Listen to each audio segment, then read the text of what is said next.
Civilization shouldn't just vanish.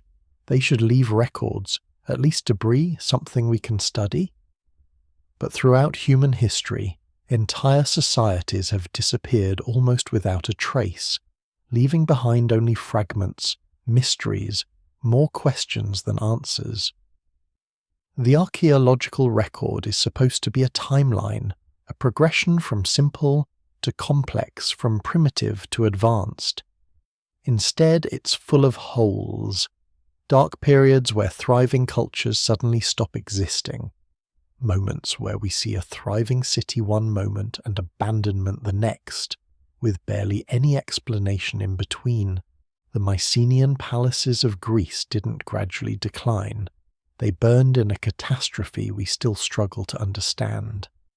The Nabataean trading empire that controlled the spice routes for centuries vanished so completely that desert nomads had no memory of who had built the cities their ancestors occupied. The Minoan civilization of Crete developed sophisticated urban centers with beautiful art and advanced architecture. Then their palaces burned and they seem to have mostly vanished from history. The New Kingdom of Egypt, one of the most powerful empires the world has ever seen, eventually couldn't maintain control and fragmented into smaller kingdoms. Angkor Wat, the largest religious monument ever built, was eventually abandoned and swallowed by jungle, its builders and their purpose becoming legend and myth. These aren't minor historical details or footnotes. These are collapses of major civilizations, losses of accumulated knowledge, disappearances of millions of people. These are the forgotten ages, the periods where our timeline breaks down and we're left staring at empty space wondering what happened. What's truly unsettling is that we know these places existed. We can see the ruins, touch the artifacts, examine the remains, but we can't read all the records. We can't piece together the complete story. We have enough evidence to know something catastrophic happened, but not enough to understand why or how. These are the gaps that keep archaeologists awake at night, the mysteries that remind us how much we've actually lost, how fragile knowledge really is. If you're watching this to fall asleep, that's exactly what I'm here for. So subscribe if you want more of these, and tell me in the comments where you're watching from and what you're hoping to dream about. What forgotten age would you like to understand? What mystery calls to you? What lost civilization do you want to know more about? Because tonight we're exploring the civilizations that disappeared, the empires that crumbled, the knowledge that was lost forever when ancient peoples vanished from our historical record. We're looking at the gaps in our understanding, the missing pieces of our species' story.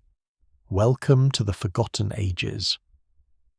The Mycenaean civilization dominated Greece from roughly 1600 to 1100 BCE.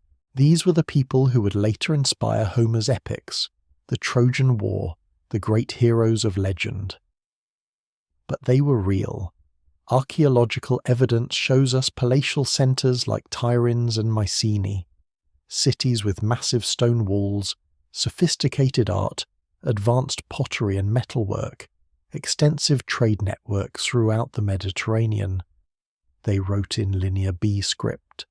They created elaborate burial rituals and left behind tombs full of gold and precious artifacts. They conducted long-distance commerce and warfare. They had a hierarchical society with a warrior elite who lived in palatial centres dominating surrounding populations. The palaces at places like Pylos contained elaborate fresco paintings, decorated tiles, and stored administrative records on clay tablets. The scale of organisation and required to maintain these centres, to feed the populations they controlled, to conduct the long-distance trade that enriched them, suggests sophisticated economic systems and administrative bureaucracies. For about 5 centuries this civilization flourished, becoming one of the most advanced societies of its time. Then, catastrophically, between 1100 and 1050 BCE, it collapsed. The palatial centres were destroyed, many burned. Archaeological layers show clear evidence of destruction. The written records stop. The settlement pattern changes dramatically. Population declines sharply. Within a few decades, the complex society disappeared and was replaced by smaller, simpler communities scattered across the landscape. The Bronze Age gave way to what archaeologists call the Greek Iron Age, or the Dark Ages of Greece. This transition is so stark, so complete, that it seems almost impossible it could happen so quickly. What happened? We don't have a clear answer. Some scholars point to external invasion, the famous Sea Peoples maybe, though the evidence is ambiguous. Others suggest natural disaster, perhaps earthquakes or volcanic activity that repeatedly disrupted construction and settlement. Climate change is often invoked, though the data for this period is imprecise. Internal instability, the collapse of trade networks that had enriched these civilizations, or disease epidemics could have played roles. The most likely explanation involves multiple stresses hitting simultaneously, overwhelming the interconnected systems that kept Mycenaean civilization functioning. Imagine if your city depended entirely on grain imported from distant regions. If the trade routes suddenly collapsed due to pirates or warfare, your population starved. If natural disaster damaged port infrastructure, commerce became impossible. If epidemic disease wiped out the population, who would maintain the systems? The Mycenaean world was interconnected in this way, dependent on stable trade and political relationships across hundreds of miles. When that stability shattered, everything fell apart. But we're speculating. The written records from the Mycenaean period don't explain their own collapse. The Linear B tablets mostly record administrative details, inventories and personnel lists, the bureaucratic trivia of running a palace economy. Then the tradition stopped. No one was keeping records anymore. The civilization went dark so thoroughly that when Greeks centuries later began writing history again, the Mycenaean period had become mythology. The Trojan War had become legend. The great cities were ruins whose builders nobody remembered. This is what makes civilizational collapse so unsettling. It's not gradual enough to seem natural. It's too complete to be accidental. But it's real. And then something started again, simpler but eventually just as sophisticated. The knowledge that was lost had to be relearned. Now imagine one of the most successful trading networks in human history. The Nabataean kingdom dominated the Middle East and North Africa for nearly 5 centuries, controlling the spice routes that connected Arabia to the Mediterranean world. These weren't just merchants. They were innovators who engineered sophisticated water systems in the desert, built cities in the middle of wastelands by understanding how to capture and manage every drop of water. Their capital, Petra, was carved directly into red rock cliffs, creating a city that still astonishes visitors today. The engineering required to create Petra's elaborate carved facades and internal structures suggests a society with deep knowledge of architecture, hydraulics, and organization. The water management systems at Petra were particularly ingenious, with cisterns carved into rock, channels directing water flow, and systems for preventing evaporation in the harsh desert climate. Nabataean merchants became incredibly wealthy. They controlled the trade in frankincense, myrrh, spices from Arabia that were worth their weight in gold in the Mediterranean world. Think about what that means. Frankincense was more valuable than gold because it was needed for religious ceremonies, for medicine, for luxury goods that only the wealthiest people could afford. The Nabataeans positioned themselves as the middle, lemon controlling access to these resources, and they leveraged that position into enormous wealth. They had established regular trading posts along routes spanning thousands of miles. They maintained diplomatic relations with powerful neighbours, playing political games to maintain their independence. By the 1st century BCE, the Nabataean kingdom was one of the most economically powerful entities in the Middle East. Then gradually it faded. When Rome expanded eastward, the Nabataeans initially maintained independence through diplomacy and tribute, but over time Roman control grew stronger. By 106 CE, the kingdom was formally annexed into the Roman Empire as the province of Arabia. This wasn't a violent conquest. It was almost peaceful, but it marked the effective end of Nabataean independence and culture as a distinct political entity. What's strange is how completely they vanished. The Nabataean language and writing system, which had been used for centuries in documents and inscriptions, gradually died out as Arabic and Greek became dominant. The unique culture and traditions that had characterized Nabataean society absorbed into Roman governance and later Islamic civilization. The cities continued to exist, but not as Nabataean cities. Petra, that incredible carved capital, was eventually abandoned. By the medieval period, it was lost to the Western world entirely, unknown to Europeans until rediscovered in the 19th century. The desert reclaimed the monuments. The knowledge of how to maintain the water systems was lost. The trading networks that had enriched the kingdom for centuries dissolved. A civilization that had lasted nearly 500 years and shaped the economics of an entire region simply ceased to exist as a distinct cultural entity. Within a few generations, Nabataean identity became almost invisible, absorbed into broader Mediterranean and Middle Eastern culture. No dramatic collapse, no catastrophic destruction, just slow absorption and cultural erasure. Sometimes that's how civilizations end, not with a bang, but with a gradual fading away. The Minoan civilization of Crete flourished from roughly 2700 to 1450 BCE, making it one of the longest-lasting Bronze Age cultures. The Minoans developed sophisticated cities with elaborate palace complexes, created beautiful artwork showing naturalistic depictions of plants, animals, and human figures engaged in what seemed to be religious ceremonies. They had a writing system called Linear A that we still can't fully decipher. They maintained extensive trade networks throughout the Mediterranean, with their merchants and goods reaching Egypt, the Levantine coast, and the Greek islands. They had a complex society with evident social classes and specialized craftspeople, including potters, weavers, metalworkers, and scribes. The palace at Knossos was enormous, covering multiple acres with hundreds of rooms, elaborate storage areas, and what appear to be ceremonial spaces. Women appear prominently in their art and religious imagery, in ways unusual for ancient societies, depicted as priestesses or goddesses in positions of authority. They seem to have been peaceful.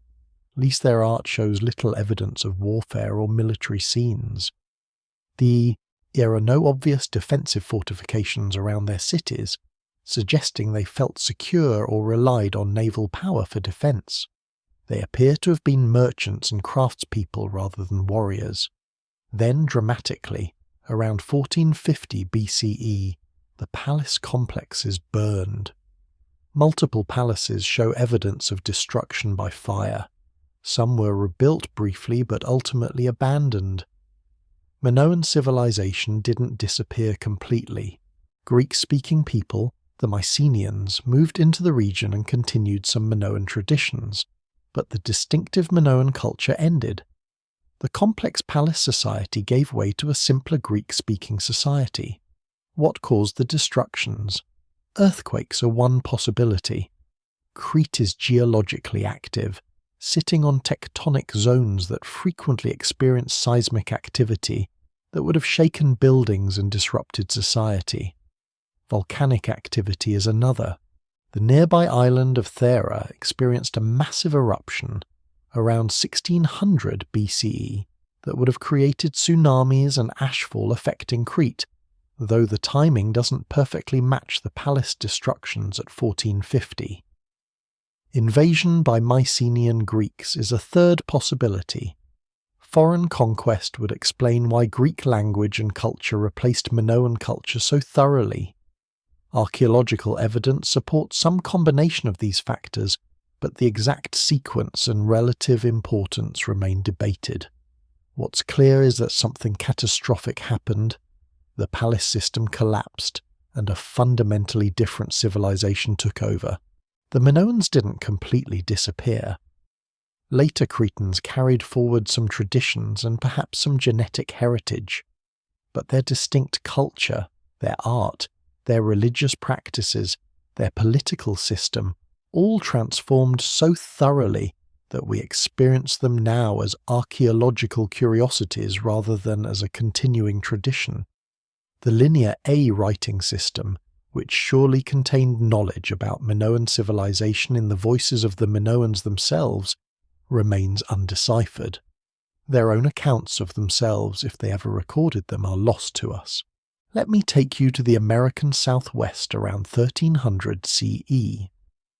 The ancestral Puebloan civilization had been constructing elaborate cliff dwellings and canyon settlements for centuries. Chaco Canyon was a major population and ceremonial center, the hub of a vast trading network and cultural sphere of influence. The structures there show remarkable engineering and astronomical knowledge. Massive great houses with hundreds of rooms were built according to careful planning. Roads, sometimes 30 feet wide, connected outlying settlements to the canyon center, some stretching for miles. The roads were engineered deliberately, maintained and preserved, suggesting a centralized authority coordinating the labor. But by about 1200 CE, the pattern started to change. By 1300, Chaco Canyon was effectively abandoned. The populations that had lived there, numbering possibly in the thousands at the height of occupation, migrated elsewhere, probably moving south and east toward the Rio Grande Valley and other regions. Similar patterns occurred at other major ancestral Puebloan centers. Why did they leave? The traditional explanation involved environmental stress. Drought would have devastated agricultural production in an already arid region. Tree ring studies show evidence of sustained dry periods around the time of abandonment, particularly from 1276 to 1299 CE. Population pressure and resource depletion might have strained the ability of the environment to support the large settlements that had developed. Overuse of wood for construction and fuel may have contributed to environmental degradation. The water management systems that had been developed to compensate for arid conditions may have eventually failed or become unsustainable. Warfare is another possible factor. Some evidence suggests increased violence in the late Chaconne period, though whether this was a cause or effect of the collapse remains unclear. Social disruption, political fragmentation, or religious change might have undermined the social cohesion that held these societies together. What's intriguing is that the ancestral Pueblans didn't disappear completely. Their descendants, modern Pueblo peoples, continue traditions that clearly connect back to their ancestors. Oral traditions, cultural practices, architectural styles, spiritual beliefs all maintain continuities with the past. But the specific history of Chaco Canyon, the reasons for its sudden growth and equally sudden decline, the nature of Chacoan political organization and religious practices, much of this remains unclear. The ancestral Puebloans left no written records. Everything we know comes from archaeology, from the physical remains they left behind. The kivas and great houses tell us they were organized and capable, but not why they chose to abandon thriving settlements and move to new regions. The history of why is lost, known only to the people themselves, preserved perhaps in oral traditions, but not recorded in a way that modern scholars can fully access or verify. The kingdom of Axumite, also called Axum, dominated the Horn of Africa and parts of the Arabian Peninsula from roughly 100 to 940 CE. For over 8 centuries, Axumite civilization was one of the great powers of the ancient world, rivaling Rome, Persia, and China in importance and reach. Axumite rulers controlled major trade routes, including the Red Sea routes connecting Africa to India and beyond. They minted their own coinage bearing the faces of their rulers, displaying sophistication in metalwork and administrative systems. They maintained diplomatic relations with distant powers like Rome and Byzantium. They built cities and monuments throughout their territory, showing mastery of architecture and urban planning. This civilization was sophisticated and cosmopolitan. They had a written language ge'ez, which is still used in Ethiopian churches today, making them one of the few ancient African writing systems that survives. They developed a distinctive architectural style visible in the remaining Stelaean structures, tall stone monuments carved with precision. They controlled trade in gold, incense, ivory, and other valuable commodities that were worth fortunes in distant markets. They were early adopters of Christianity, with strong connections to the Mediterranean Christian world, becoming Christian at roughly the same time as the Roman Empire itself. Then, gradually, Axumite power declined. The exact causes remain debated. Some scholars point to climate change and the expansion of desert lands, which would have disrupted agriculture in already marginal areas. Others emphasize the rise of Islam and the shift of trade routes away from the Red Sea toward Arab-controlled routes, which would have economically marginalized Axumite traders. The invasion of the Axumite heartland by the Zagwe dynasty contributed to political upheaval. Whatever the causes, by the late 10th century, Axumite civilization had effectively ended as a major political power. The transition happened, however, without complete cultural disruption. Later Ethiopian kingdoms maintained continuities with Axumite traditions. The Ge'ez language survived and continues in the Ethiopian Orthodox Church. Christian practices continued uninterrupted. Cultural memory of Axumite greatness persisted in oral traditions, but direct political continuity was broken. The sophisticated urban civilization gave way to political fragmentation and diminished material culture. We know Axumite existed because of the stelae, the coins, the religious texts that survived. But the detailed history of its politics, the names of most of its rulers, the specifics of daily life and governance, much of that is unknown.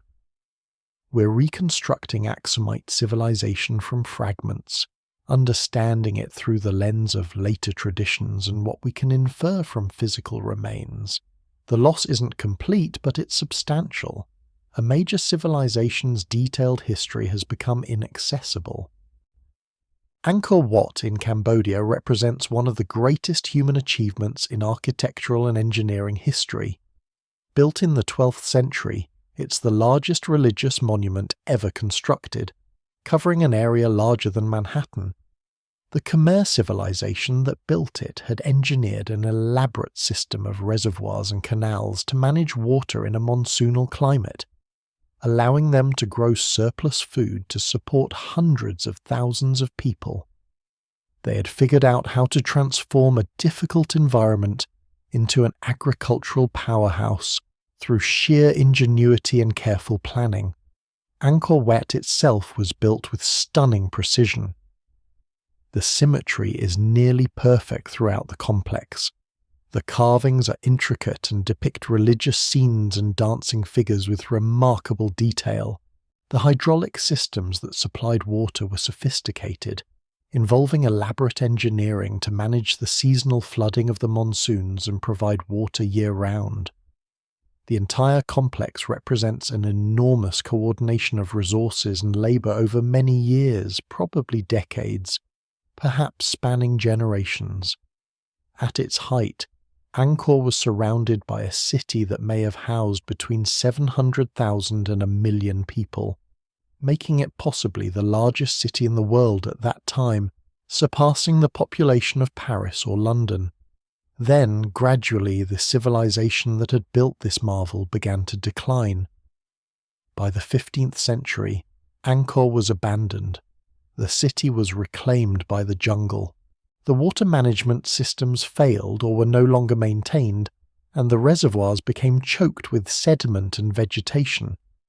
The population dispersed to new settlements elsewhere in Cambodia. The knowledge of how the systems had worked, how the monuments had been constructed, where the important structures had been, much of this was lost as the jungle grew back over the ruins and covered the landscape. Why did Angkor decline and fall? The evidence suggests multiple contributing factors. Climate change, specifically unusual patterns of rainfall and drought, stressed the water management systems. The 14th and 15th centuries saw evidence of irregular monsoons that would have disrupted both water supply and agriculture. Invasion and warfare, including attacks from the rising Thai kingdom, displaced populations and disrupted the political structure. Religious change, as Buddhism increasingly absorbed local Hinduism, may have altered the social structures that had supported the Khmer state. Overexploitation of resources and environmental degradation may have made the landscape less able to sustain the enormous population. Whatever the combination of causes, the result was clear. A civilization that had built monuments rivaling anything in Europe collapsed within a few centuries. The jungle reclaimed the land. Later, peoples passing through the region didn't know who had built these ruins. When French colonizers encountered Angkor in the 19th century, it was a romantic, mysterious ruin, overgrown and shrouded in mystery. The Khmer people survived, and their descendants continue today, maintaining cultural connections to their ancestors. But the Angkorian period, the height of Khmer civilization, the knowledge and practices that had built such remarkable monuments, much of that was lost to time and jungle. The sophistication of their water systems, the precise knowledge used in construction, the political and religious traditions that had sustained the kingdom, all of it became obscured by centuries of abandonment. We're only now beginning to understand how complicated and remarkable their engineering was. The Nabataean collapse I mentioned earlier shows gradual decline, but some civilizations fell catastrophically, almost overnight. The Tocharian civilization of Central Asia emerged around 2000 BCE in the Tarim Basin, an oasis region surrounded by desert. These were Indo-European speakers whose existence surprised scholars when their written texts were discovered in the early 20th century. The discovery was shocking because it revealed an entire civilization, an entire language family that nobody knew existed. The Tocharians maintained a sophisticated urban civilization, built cities like Kashgar and Samarkand as major trading hubs, conducted extensive commerce along the Silk Road routes, and maintained cultural connections to both Indian and European civilizations. Their art shows Greek influences. Their language shows connections to European languages like Celtic and Germanic. This indicates they were part of the Indo-European diaspora that spread from Central Asia across Europe and into India. The Tocharian civilization existed, thrived for thousands of years, and then vanished. By around 1000 CE, Tocharian civilization had ceased to exist. The cities were abandoned or conquered. The language died out. The distinct Tocharian culture was absorbed into broader Central Asian civilization. What happened? The rise of Islam and the shift of trade routes to sea routes through the Indian Ocean reduced the importance of overland Silk Road commerce. The Tibetan Empire expanded militarily into Central Asia, conquering and disrupting existing political structures.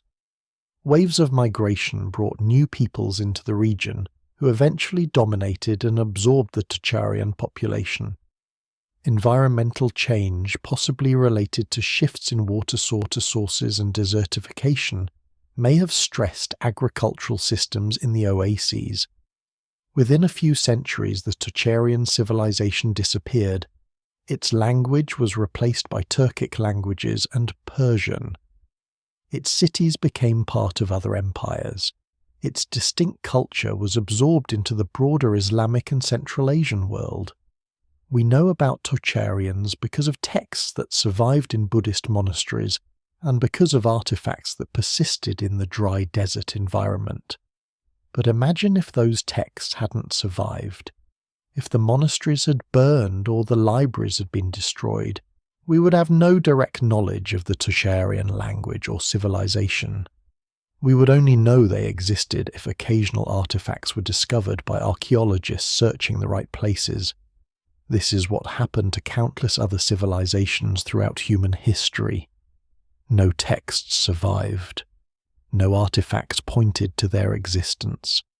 They simply vanished from history, leaving not a trace for future generations.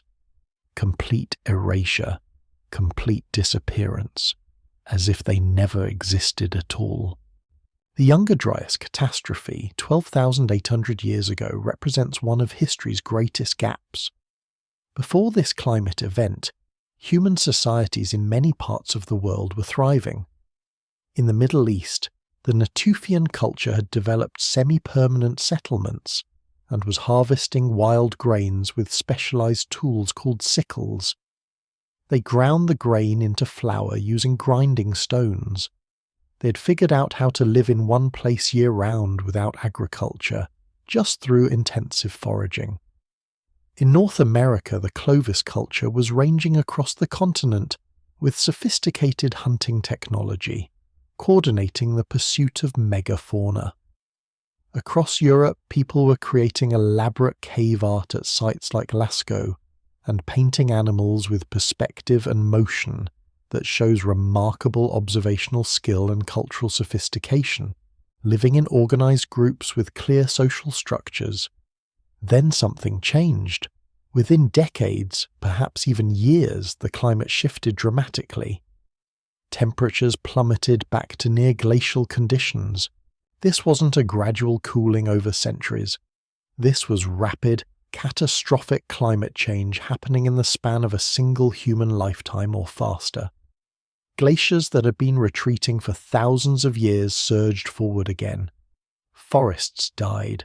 Grasslands became tundra. The megafauna that human hunters had relied on started going extinct. Woolly mammoths, giant ground sloths, saber-toothed cats, all vanishing. Population levels collapsed worldwide. Entire cultural traditions disappeared. For 1,300 years, the historical record shows reduced evidence of human activity, simpler cultures, scattered populations struggling to survive in a hostile climate. Theories abound about what caused the Younger Dryas. Most scientists point to climate variations in ocean currents or the final remnant, nests of the Ice Age asserting themselves as a final gasp before permanent warming. Some researchers propose that a cosmic impact, a comet or asteroid breaking up in the atmosphere, triggered the catastrophe.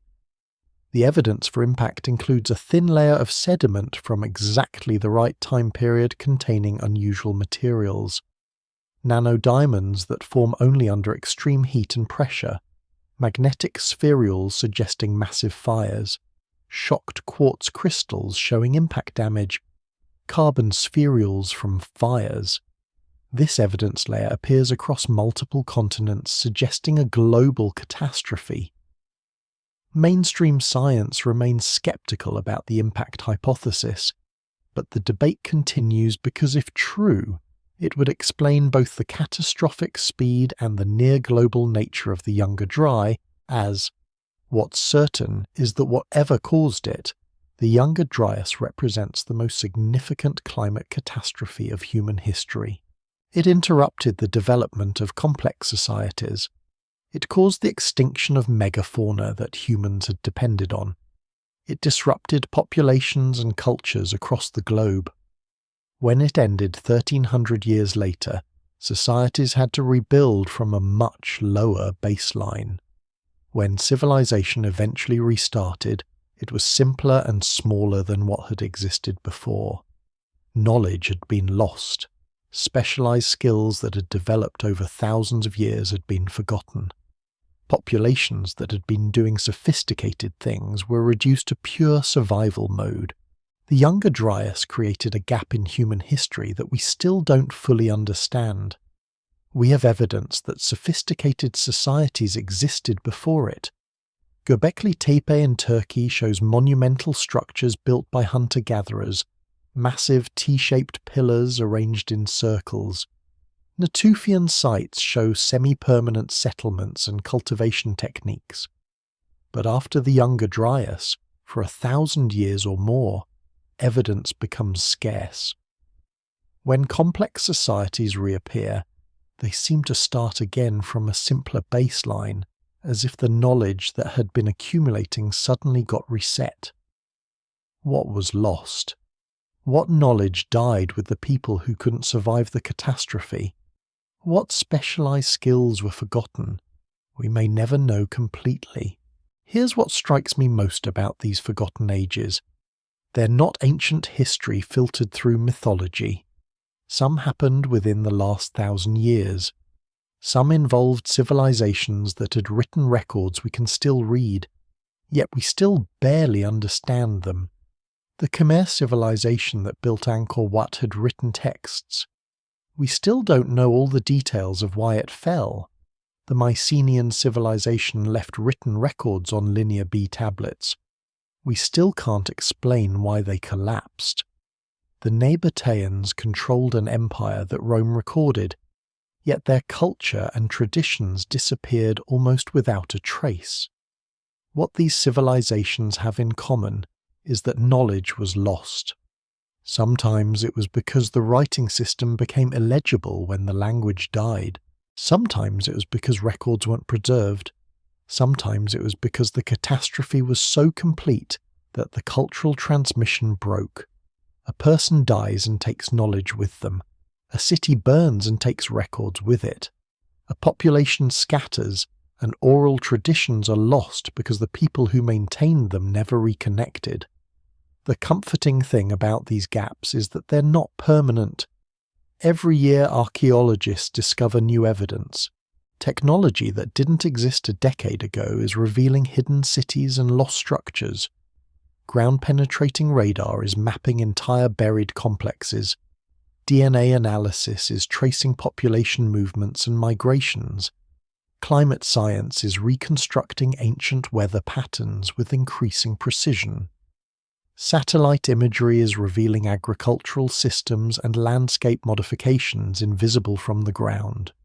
We're slowly filling in the blanks. But we're also learning humility. We're realizing how much we don't know. How much can be lost and forgotten. How fragile the transmission of knowledge really is. How many civilizations might have existed that left barely any trace? How many remarkable achievements might have been forgotten? These forgotten ages aren't just historical curiosities, they're warnings. They show us that civilizations can collapse, knowledge can be lost, complex systems can fail, the achievements we're so proud of can be reduced to ruins within a few generations. And yet, there's something beautiful about these mysteries too. They remind us that we're still learning, still discovering, still piecing together the story of our species. Every mystery solved opens new questions. Every lost civilization we understand a little better reveals something unexpected about human capacity and resilience. The ancestral Puebloans endured centuries of challenges before making new homes elsewhere. The Khmer people survived and maintained their traditions despite Angkor's fall. The Mycenaeans' knowledge wasn't completely lost because later Greeks remembered fragments and built on them. So if you've made it this far, thank you for exploring these forgotten ages with me. If these mysteries fascinated you even a little bit, please subscribe and tell me in the comments where you're watching from. Are you sitting in a place built on top of ancient ruins, completely unaware of the civilization that came before? Are you in a region that remembers its own forgotten past through oral traditions? Where are you in this long story of human history? Because these gaps, these forgotten ages, they're not just academic questions. They're about us, about human achievement and loss, about how quickly complexity can crumble, and how resilient we are when we must rebuild. Every civilization that collapsed found ways to survive and eventually thrive again. That's the real story. Not just the losses, but the incredible human capacity to adapt, remember, and reinvent ourselves. Let's start with a deeper cut. One of the most haunting archaeological discoveries isn't a treasure hoard or a grand tomb. It's a set of bureaucratic records. In the final days of the Palace of Pylos, one of the major Mycenaean centres, a scribe sat down with wet clay and recorded in precise Linear B script the deployment of watchers along the coast. He listed names, locations, assignments. It is mundane. It is routine. It is an administrative act, the kind that happens when a system is still functioning, when someone in charge believes there is a system to manage. Then, the fire came. The clay tablets baked hard, preserving that moment forever. The palace burned, the system collapsed, but the memo survived. What do we hear in that silence? We hear the quiet before the storm. We see a civilization doing what civilizations do, administering, organizing, preparing. But for what? An invasion? Piracy? The nebulous sea peoples? Or something more insidious? Internal decay? A loss of faith? A slow unravelling that made them vulnerable to a shock that wouldn't have toppled them a century before? We don't know if the Watchers ever saw the threat. We don't know if the threat came from the sea or from within the walls. The tablets are a receipt for preparations made, not a report on what happened next. That's the gap. That's the maddening silence. The last words of a civilization are often not epic poems or curses, but an inventory. A to-do list for a tomorrow that never arrived. This pattern repeats, not with fire, but with silence, in the jungles of Southeast Asia. For centuries, the narrative of Angkor Wat was one of dramatic abandonment, a great city choked by the jungle, deserted by its people. But new technology is rewriting that story, and in doing so giving us a different kind of disappearance, one of gradual, deliberate transformation. Lidar, a laser scanning technology that can see through dense forest canopy, has revealed something astonishing. Angkor wasn't just a ceremonial city, it was a vast, low-density urban sprawl, a landscape engineered on a scale comparable to modern Los Angeles. Its water management system was a masterpiece of hydraulic engineering, a network of canals, reservoirs, barrays, and moats that stretched for dozens of miles. This system didn't just prevent flooding, it allowed the Khmer to produce 3 or 4 rice crops a year, fueling a population of perhaps 750,000. So what happened? The old theory of a sudden Siamese conquest causing collapse is fading. The Lidar evidence, combined with studies of sediment cores from the city's massive reservoirs, points to a more complex tragedy, a system that became too successful and then too fragile. The Khmer engineers were brilliant, but they were fighting a constant battle against their own environment. The canals that moved water also moved silt. Deforestation for agriculture and construction increased erosion. The sediment cores show periods of extremely intensive management, followed by evidence of catastrophic failure. The system required constant, coordinated, large-scale maintenance. It was a pyramid of complexity, and it sat on a foundation of stable climate and centralized power. Then, in the 14th and 15th centuries the foundation shook. Paleoclimatology reveals a series of severe droughts, followed by intense monsoons. The meticulously balanced hydraulic system would have swung from drought-stricken to catastrophically flooded. The reservoirs silted up, the canals breached, the food surplus that supported the priests, the army, the artists, and the king evaporated. But here is where the disappearance becomes fascinating. The people didn't vanish. The kings didn't necessarily fall in a final battle. The evidence suggests a strategic retreat. The political and religious centre of gravity shifted south, toward the region of Phnom Penh, closer to the vibrant maritime trade of the Mekong Delta. The elite, the knowledge-bearers, likely moved. Angkor wasn't so much abandoned as it was downsized. The grand cosmological project of building a temple mountain to channel divine power was perhaps replaced by other priorities: survival, adaptation, engagement with new economic networks. The jungle didn't conquer a living city. It crept into a city that was already being let go. The knowledge of how to maintain the giant berets wasn't so much lost as it was deliberately set aside because the world had changed. The investment no longer made sense. This is a different kind of forgetting, not a loss from catastrophe, but a conscious decision to stop remembering, to stop investing in a certain kind of complexity. The mystery of Angkor, then, is not who killed it, but why did they stop believing in it enough to save it? This idea of transformation rather than extinction is crucial when we cross the Pacific to the American Southwest. The story of Chaco Canyon has long been told as a classic collapse, a thriving ceremonial center mysteriously abandoned by 1130 CE, its people scattered into the winds. For decades, archaeologists looked for the single cause: a great drought, warfare, resource depletion. But listen to the descendants, the modern Pueblo peoples. Their oral histories often don't speak of a collapse. They speak of a migration, a movement. Chaco, they suggest, was always meant to be a temporary centre, a chapter in a long journey. The Chaco phenomenon, with its great houses, its celestial alignments, its wide roads, may not have been the pinnacle of a civilization from which they fell.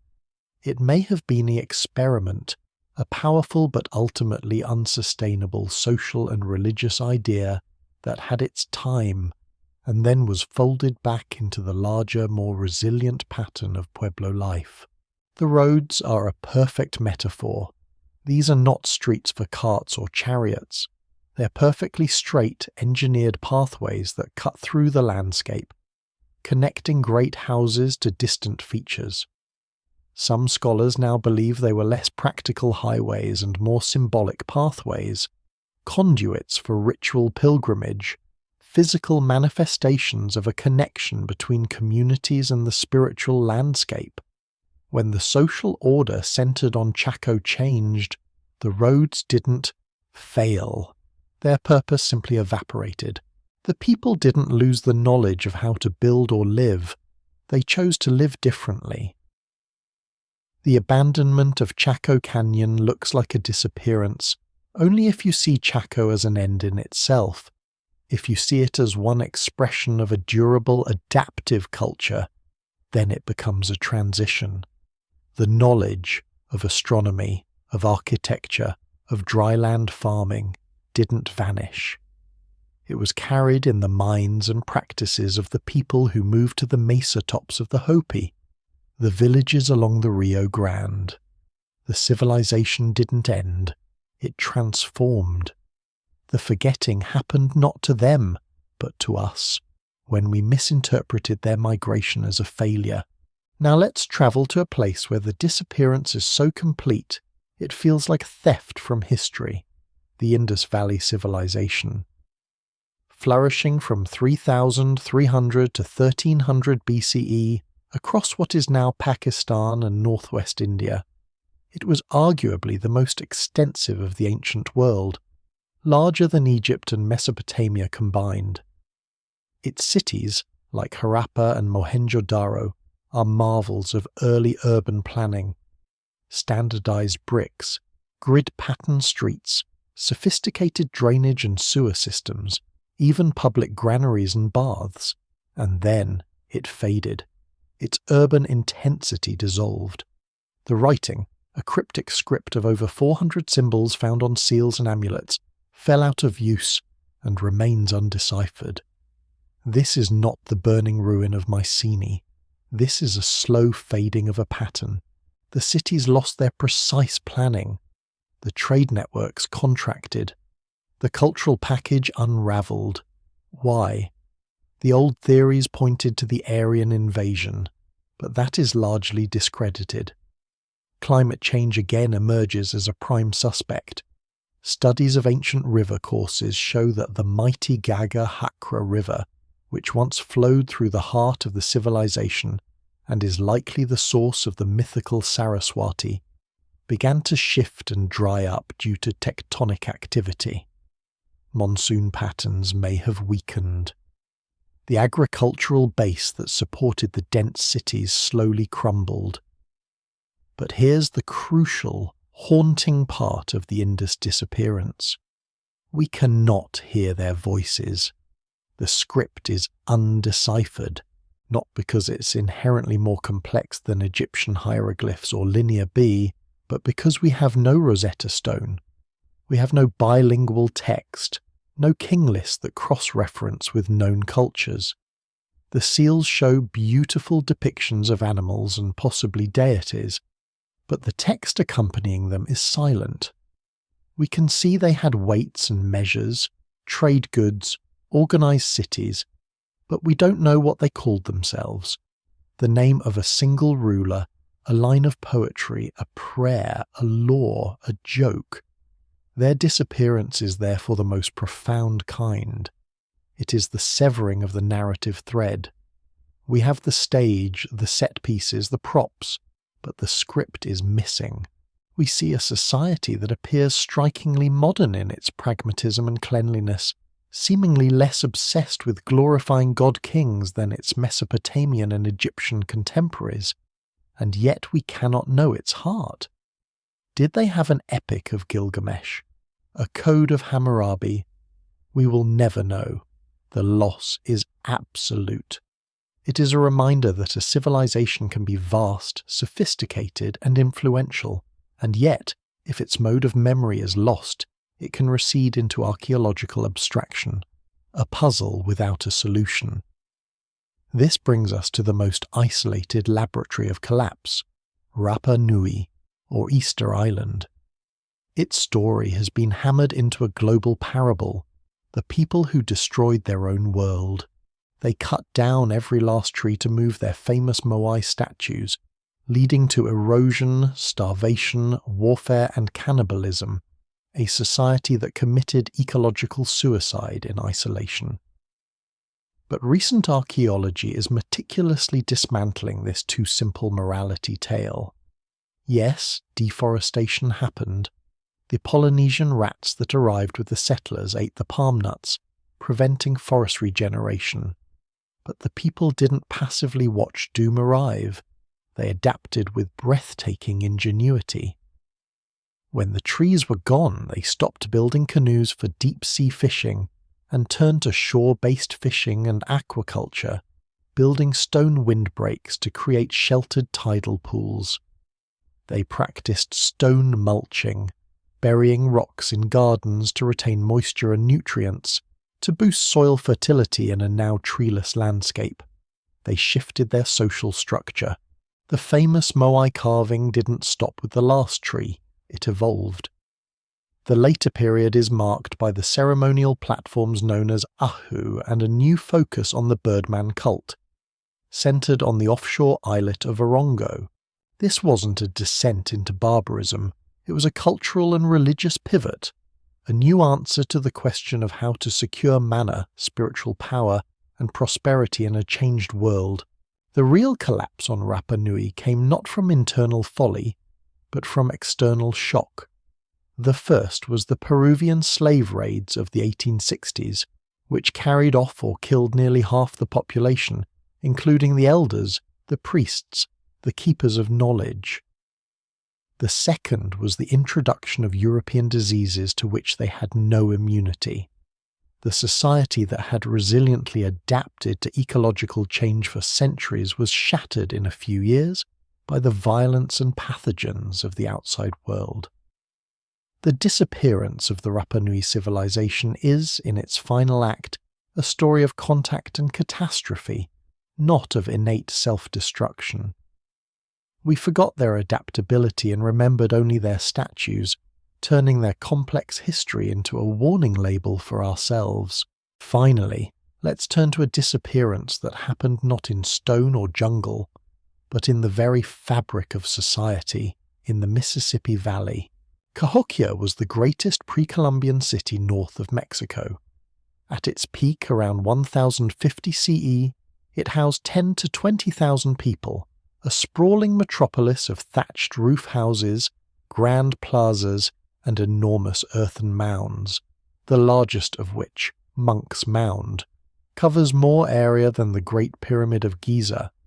It was a political, religious, and economic hub whose influence stretched across half a continent. Then, by 1350, it was essentially empty. The city was abandoned.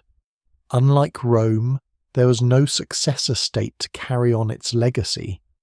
The knowledge of who built it, and why, was lost even to the Native American tribes living in the region when Europeans arrived. Why did Cahokia fall? Again we see the familiar suspects, but in a unique blend. Sediment cores show that a period of favourable wet climate coincided with Cahokia's rise. Later, periods of drought stressed the agricultural base. There is evidence of increased palisade construction, a sign of conflict or threat. But perhaps the most intriguing clue lies not in violence or climate, but in ideology. Cahokia seems to have been born from a powerful, unifying religious or political idea. The city's layout is meticulously aligned with celestial events. The construction of the mounds required the coordinated labour of thousands. This suggests a highly centralised hierarchical society with a powerful ruling class capable of marshalling belief and labour. What happens when that belief falters? When the cosmic order promised by the elites fails to deliver? When droughts come despite the proper rituals? The decline of Cahokia may be the story of a social contract dissolving. The people didn't necessarily die out. They likely dispersed back into the smaller, more resilient, less hierarchical tribal societies from which they had coalesced. They voted with their feet.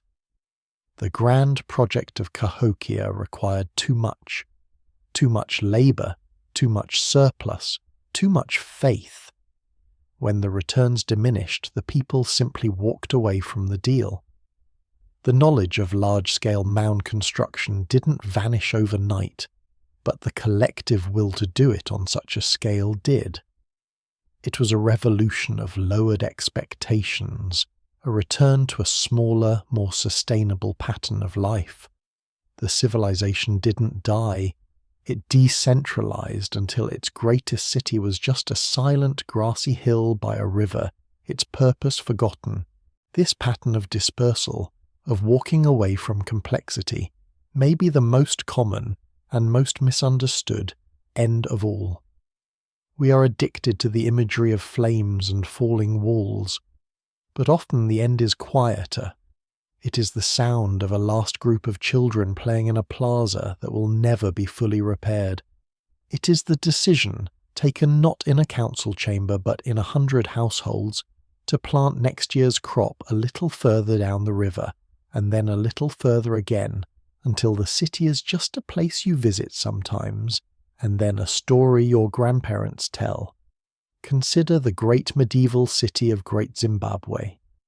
In the 14th century, it was the heart of a powerful Shona kingdom, controlling trade in gold and ivory from the interior of Africa to the Swahili coast and beyond.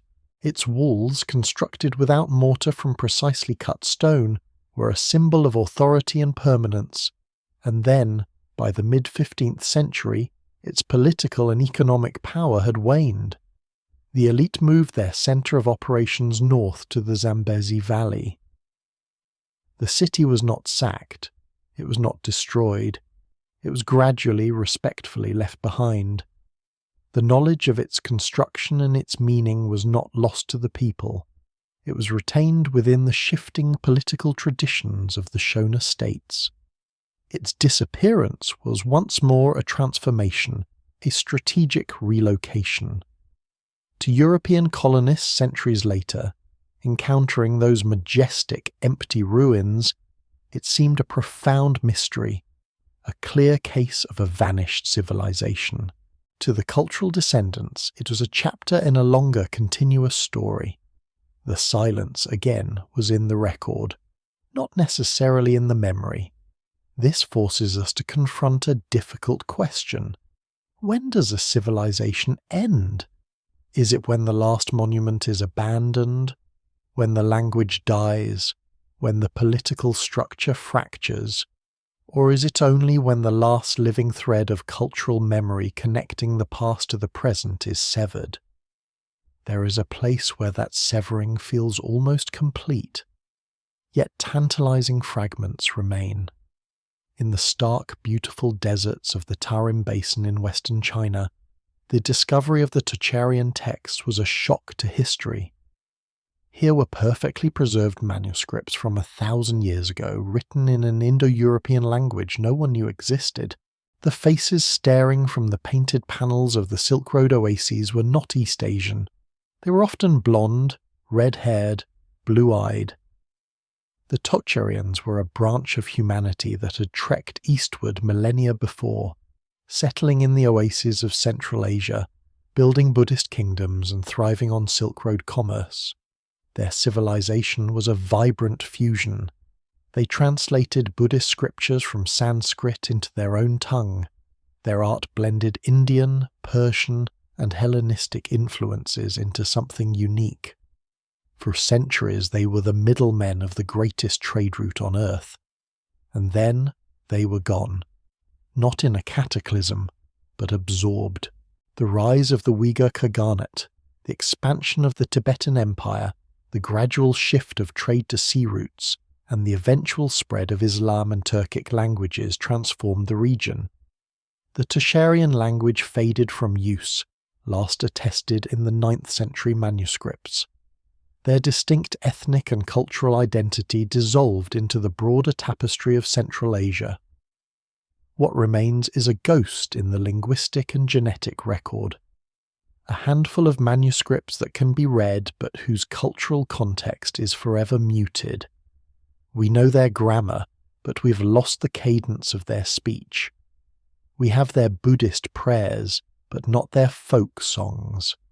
Their disappearance is a slow-motion erasure, a painting left out in the sandstorm until only a few flakes of pigment are left stuck to the canvas.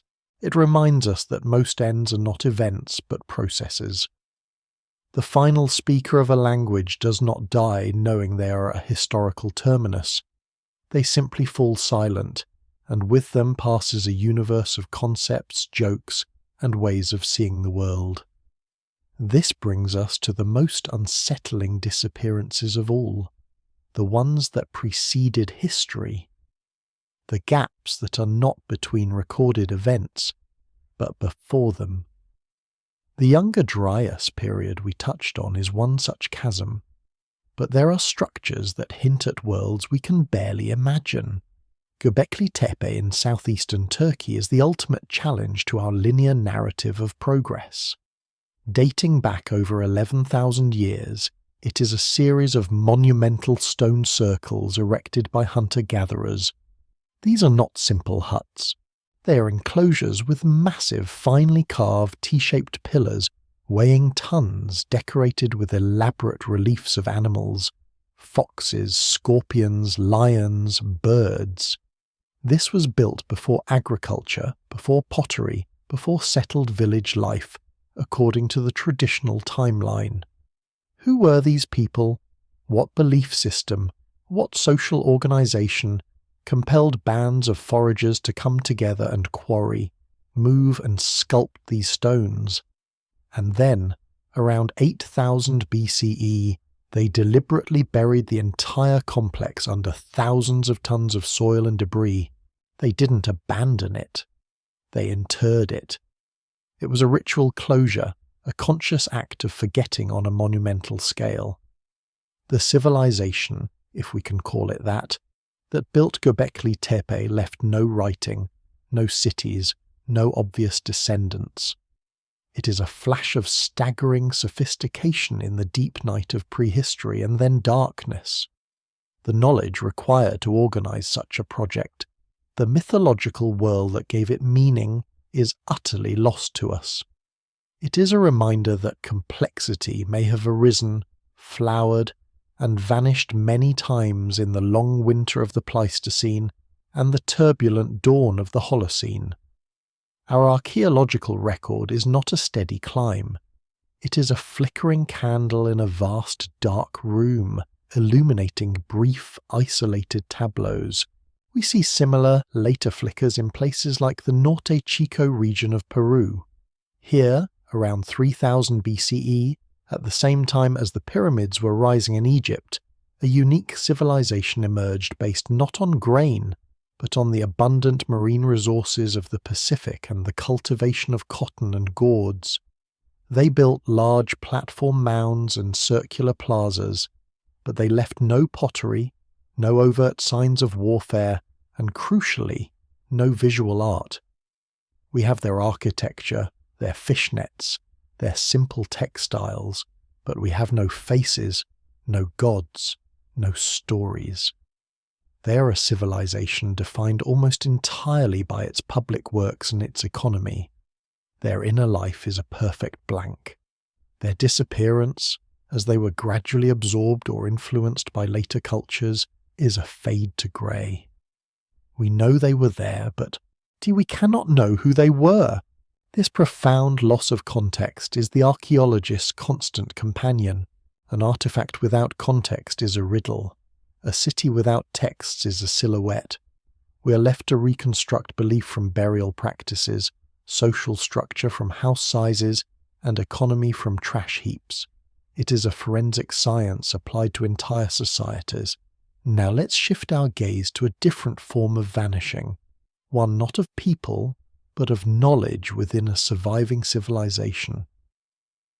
The Dark Ages in Europe following the collapse of Roman authority in the West are not a mystery of physical disappearance. People remained. Cities, though shrunken, often endured. Latin evolved but survived. What vanished was a specific package of technical, administrative, and cultural knowledge. The art of building in concrete, allowing for structures like the Pantheon, was lost for 1,000 years. The complex bureaucracy that administered an empire from Britain to Syria fractured into local rule. The unified economic network that shipped Egyptian grain to feed Rome disintegrated into localized subsistence. The volume of long-distance trade plummeted. The habit of writing, of keeping secular records on a large scale, drastically declined. Literacy became the preserve of the clergy. This was a collapse not of people, but of systems. The library at Alexandria, whether burned in a single catastrophe or withered by neglect, is the symbol of this kind of loss. It was an attempt to gather all the world's knowledge in one place, a single point of failure. When that centre could no longer be sustained, the knowledge stored uniquely there was erased. The works of the great Greek and Roman scientists, philosophers and poets survived only in fragments, often painstakingly preserved by scholars in the Eastern Roman Byzantine Empire and later in the Islamic world, to be reintroduced to Europe centuries later. This European Dark Age is a potent example of how a civilization can step backward in complexity, how knowledge can become fragile when it's centralized, written on perishable media, and dependent on a stable, wealthy elite to fund its transmission. The people of 8th century France did not become less intelligent than their Roman ancestors. They simply lived in a world where the infrastructure for high complexity, the roads, the law, the currency, the schools, had eroded.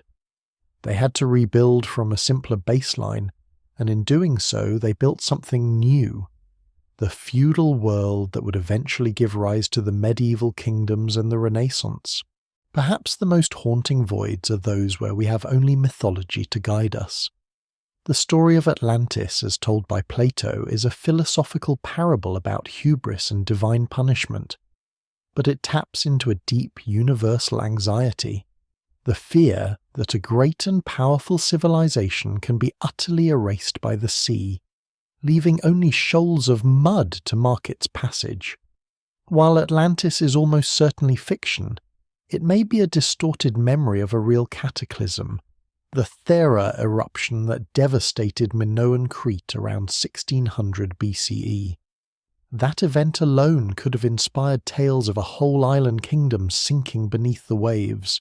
Similarly, flood myths found in countless cultures, from the Epic of Gilgamesh to the Bible to the legends of the Maya, may be folk memories of rapid sea level rise at the end of the last ice age, when glacial melt raised ocean levels by hundreds of feet, drowning coastal settlements worldwide. These were not global floods, but for the people living on those fertile low shorelines, the encroaching water would have been an apocalypse. Their worlds, their villages, their stories were literally swallowed. The knowledge of those lost coastal societies is now under 30 meters of seawater and silt, a forgotten chapter in human expansion. Today, our tools for filling these gaps are more powerful than ever, but they also reveal how much we have missed. Light detection and ranging, Lidar, is not just rewriting the story of Angkor, it is revealing vast, unknown urban networks in the Amazon rainforest. What was once thought to be a pristine wilderness is now understood to have been a managed landscape, home to complex societies that built causeways, canals, and platform mounds before being decimated by European diseases that raced ahead of the explorers themselves. Their disappearance was so swift and so complete that the jungle reclaimed their works within generations, leaving only the barest trace for later archaeologists to find without technological aid. Genetic analysis is tracing population movements invisible in the artifact record. Studies of ancient DNA are showing how the people of the British Isles were almost entirely replaced by new arrivals from the continent in the Bronze Age, a demographic shift with no clear historical correlate. Isotope analysis of teeth can tell us where an individual grew up, revealing patterns of migration and trade. We're beginning to see the movement of people, not just pots. But with every answer come new, more subtle questions. We can now date a site with radiocarbon precision, but that doesn't tell us why it was abandoned. We can map a city's entire plain from the air, but that doesn't reveal the political strife that paralyzed its government. We can read the Linear B tablets, but they don't record the fear, the hope, or the despair of the people who wrote them. The true forgotten ages, then, are not just the periods without artifacts. They are the eternally lost subjective experiences. The smell of incense in a Minoan courtyard. The sound of a Nabataean water cellar calling in the Petra Sea. The feeling of awe a pilgrim from the hinterlands felt upon first seeing the gleaming plaster of the great house at Pueblo Bonito. These are the textures of history that are forever beyond our grasp. The silence of the past is not uniform. It has different textures, different depths.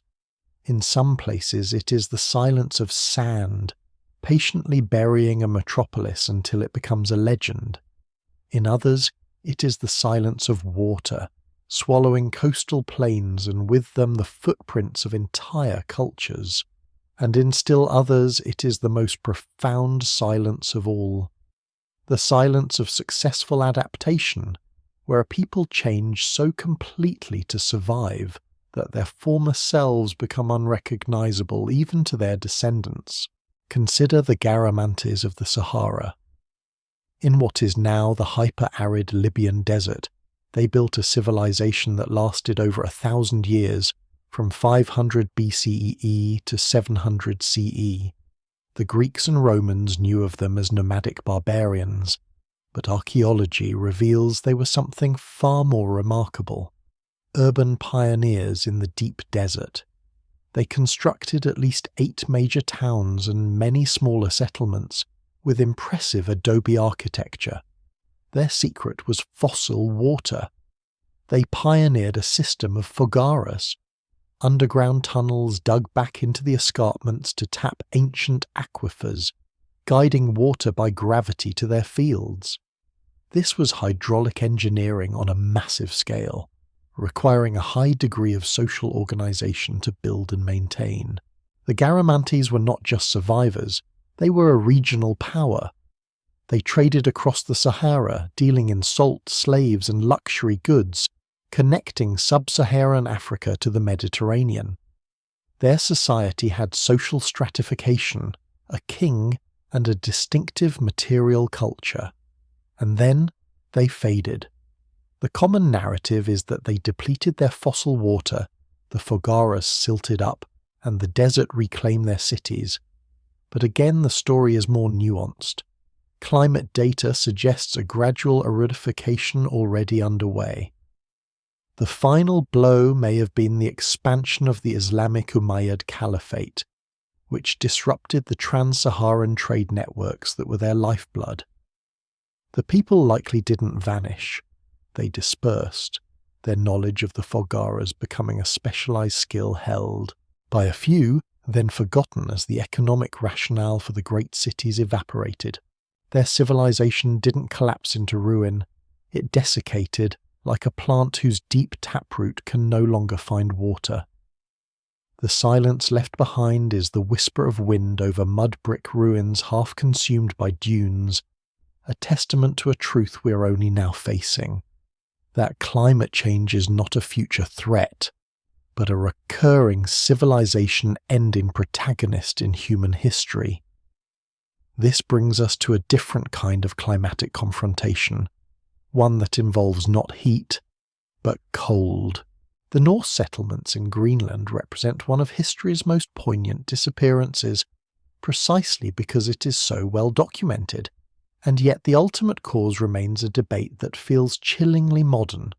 Established during the medieval warm period around 985 CE, the eastern and western settlements thrived for centuries. They built stone churches, imported stained glass, kept dairy and sheep farms, traded walrus ivory and narwhal horn with Europe, and maintained a society that saw itself as European Christian frontier. Then, the Little Ice Age began. Temperatures dropped, growing seasons shortened, sea ice increased, isolating the communities. The diet, as shown by isotopic analysis of bones, shifted from land-based protein to more marine sources, a sign of agricultural stress.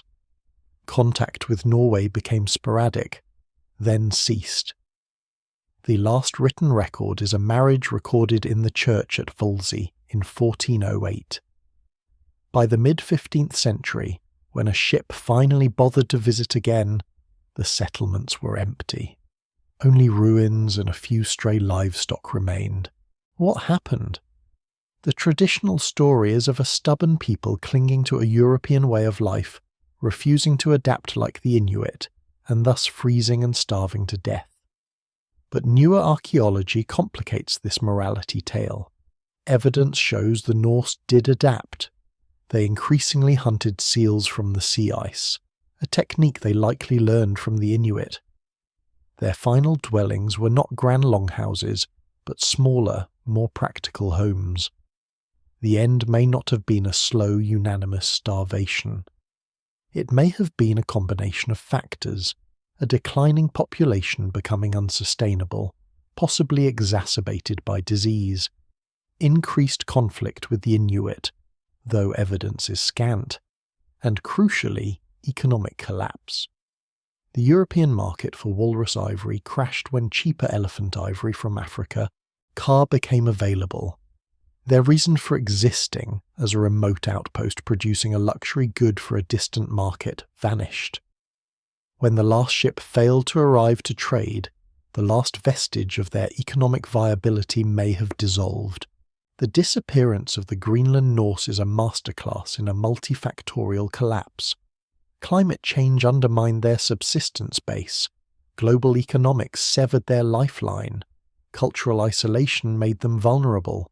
There was no single catastrophe, just a tightening noose of bad odds. The individuals at the end likely didn't see themselves as a dying civilization. They were simply cold, hungry people making difficult choices until one winter not enough survived to bury the dead. Their silence is the silence of a radio signal growing faint, then turning to static, a documented fade to black. While some vanish into economic irrelevance, others are consumed by their own ideology. The Moche civilization of north coastal Peru, 100 to 800 CE, presents a terrifying and spectacular case of a disappearance that may be linked to a catastrophic failure of their cosmic worldview. The Moche were not an empire, but a collection of valley-based polities sharing a stunningly consistent religious and artistic culture. They were master engineers, building vast irrigation canals to turn deserts into fertile valleys. They were unparalleled artists, producing hyper-realistic portrait vessels and exquisite goldwork.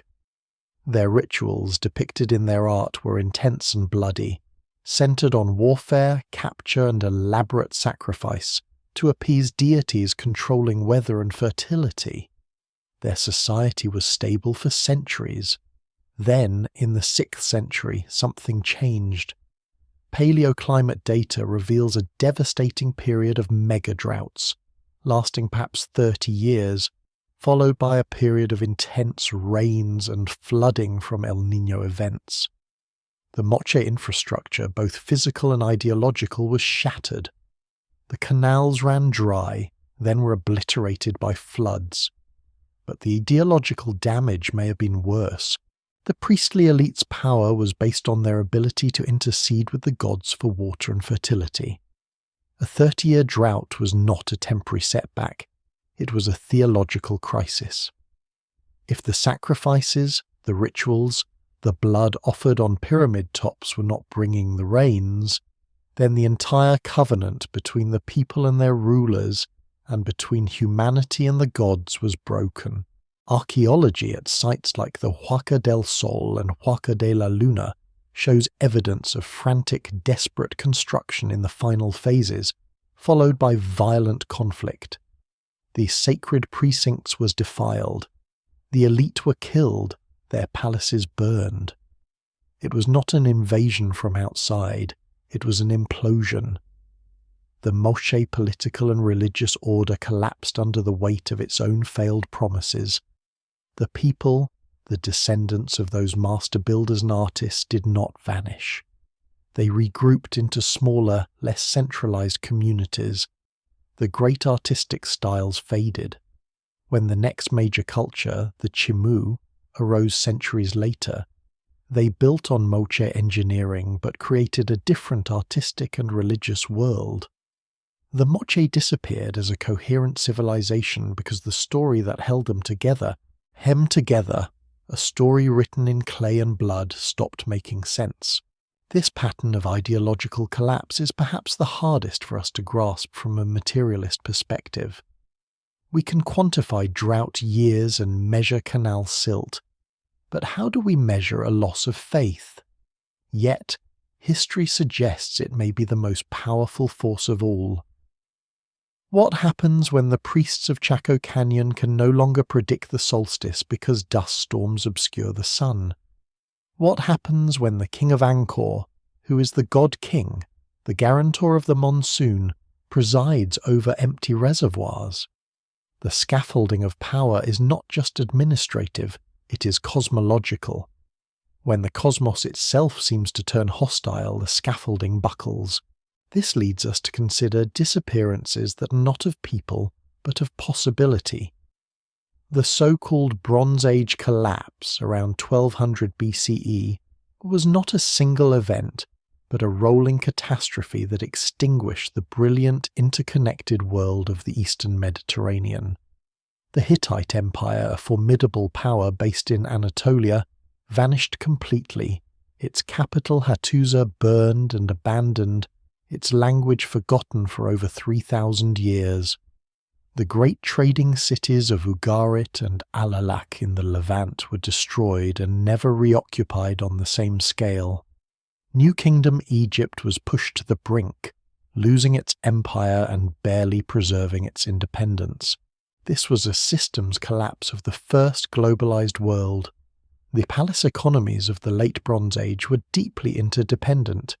Tin from Afghanistan, copper from Cyprus, gold from Nubia, ivory from Syria, all moved along established routes to feed the workshops and egos of kings from Greece to Egypt.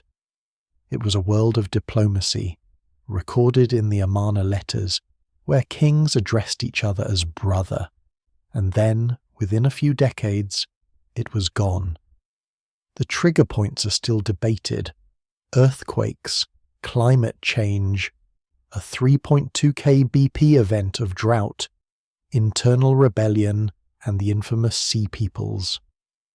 But the Sea Peoples were likely as much a symptom as a cause, desperate populations displaced by the initial instability, becoming a vector of chaos. The true disappearance here was that of a system. The loss was of complexity itself. Writing systems like Linear B and cuneiform Hittite fell out of use. International trade evaporated. The art of building megalithic fortifications and palaces was lost. A dark age descended, not just in Greece but across the region. It was a reset. When societies re-emerged centuries later, they were different. The age of empires gave way to the age of nation-states like Israel and Phoenician city-states. The Iron Age had begun with new technologies, new political forms, and new alphabets that were simpler and more accessible. The forgotten age of the Bronze Age palace was a necessary grave for an old order, from which a new one eventually could grow. But the deepest forgetfulness may lie not in collapse but in continuity. The Aboriginal peoples of Australia represent the oldest continuous culture on Earth, spanning at least 65,000 years. From an archaeological perspective, their material culture shows incredible adaptation, but not the traditional markers of civilization: no cities, no monuments, no written records. For centuries, Western observers saw this as a lack, an absence, a people outside of history. This is perhaps the most profound error in our thinking about disappearance. The Aboriginal nations did not forget. They remembered in a different way. Their library is the land itself. Every hill, every waterhole, every rock formation is inscribed with story, lore, and memory in the song lines. Their knowledge of ecology, astronomy, and survival is encoded in oral tradition, ceremony, and art that is continuously renewed. They did not build pyramids that could be abandoned. They cultivated a relationship with a continent that sustained them. When European colonization brought disease and violence, it didn't just kill people, it shattered the custodianship of this vast living library. Knowledge of certain places, stories, and practices was lost forever in that trauma, a disappearance of unimaginable depth. But the resilience of the culture is a testament to a different model of continuity, one based not on accumulating physical complexity, but on sustaining a dynamic, spiritual connection to place. Their civilization never disappeared because it was never something separate from the land it belonged to. The silence we perceive is our own deafness to a way of remembering that doesn't require stone. Consider the Olmec of Mesoamerica, the so-called mother culture of the region. Flourishing from 1500 to 400 BCE, they carved colossal stone heads with haunting, individualized faces, mastered jade working, developed a calendar, and possibly the concept of zero. Their ceremonial centers like San Lorenzo and La Venta were powerful hubs of ritual and trade, and then their major centers were systematically and ritually destroyed. Monuments were defaced, buried in long, straight lines, or decapitated. This was not an invasion. It appears to have been a voluntary termination. Why would a civilization bury its own monuments? Perhaps it was part of a cyclical worldview, a belief in the need to ritually kill a place to renew cosmic time. Perhaps it was a revolution against a ruling elite. Or perhaps environmental change, river course shifts, siltation of agricultural land, forced a migration, and the act of burial was a way of closing the chapter with proper ceremony. The Olmec didn't vanish as a people. Their artistic and cultural influences deeply etched into every subsequent Mesoamerican civilization, from the Maya to the Aztec. But their specific political configuration, the meaning behind the helmeted heads, the reason for the deliberate interment of their greatest works, that knowledge is entombed with the statues they buried. Their disappearance is an act of self-effacement, a conscious step into the background of history, leaving only profound questions and an undeniable legacy. From the humid lowlands, we travel to the stark, high-altitude basin of the Titicaca. Here, the Tiwanaku culture, 500 to 1000 CE, built a city that seemed to defy its environment. At nearly 13,000 feet above sea level, they constructed monumental stone architecture. The Akapana Pyramid, the Kalasasaya platform, the famous Sun Gate, using stones so precisely cut they fit without mortar. They developed raised field agriculture, suca colus, that used canal water to create microclimates, producing astounding surpluses in a cold, oxygen-thin landscape. Their influence stretched across the southern Andes. Then, around 1000 CE, Tiwanaku's power fragmented. The city was not sacked in war. Instead, it seems the complex social and religious system that coordinated the labour for the monuments and the maintenance of the agricultural system unravelled. A prolonged drought in the 11th century is a likely culprit. The raised field system required constant communal upkeep. As the climate dried, the social contract may have dried up with it. People likely returned to smaller, more resilient household-based farming. The great city, with its grand vision of integrating earth, sky, and water through architecture, was gradually abandoned. Its stones were later quarried by other cultures. The knowledge of the precise fitting of those blocks was lost, but the adaptive genius of the suca colus survived in local practice. Tiwanaku's end is a reminder that even the most ingenious adaptation to a niche can be overthrown when that niche itself changes. The civilization didn't die screaming. It sighed and dissipated, its people retreating into a simpler, more sustainable pattern of life, letting the grand symbols of their unity be reclaimed by the puna grass. There are disappearances that are not of stone, but of flesh and spirit. The eradication of a people's way of being through contact. The fate of the native Tasmanians is a horrifying case study in near-total erasure. Isolated from mainland Australia for millennia, they developed a unique culture perfectly adapted to their island. When European colonists arrived in the early 19th century, violence, disease, and a brutal policy of removal ensued. The last full-blooded Tasmanian, Truganini, died in 1876, but the loss is deeper than genetics. Their language, their stories, their technologies, like the use of rafts in a rich marine environment, were largely lost. The archaeological record is sparse. Their disappearance was so rapid and so complete that for a long time they were wrongly considered a primitive people, incapable of complex culture. We're only beginning, through fragmented word lists and early ethnographies, to grasp what was lost. This is a disappearance born of conquest and ideology, a deliberate and accelerated forgetting imposed from the outside. The silence here is not mysterious. It is tragic and deafening, a monument to the destructive power of colonialism to sever the thread of memory itself.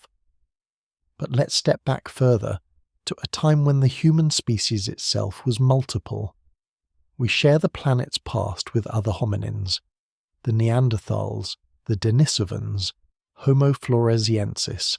Their disappearances are the ultimate forgotten ages, for they are the ends of entire human ways of being. The Neanderthals were not knuckle-dragging brutes.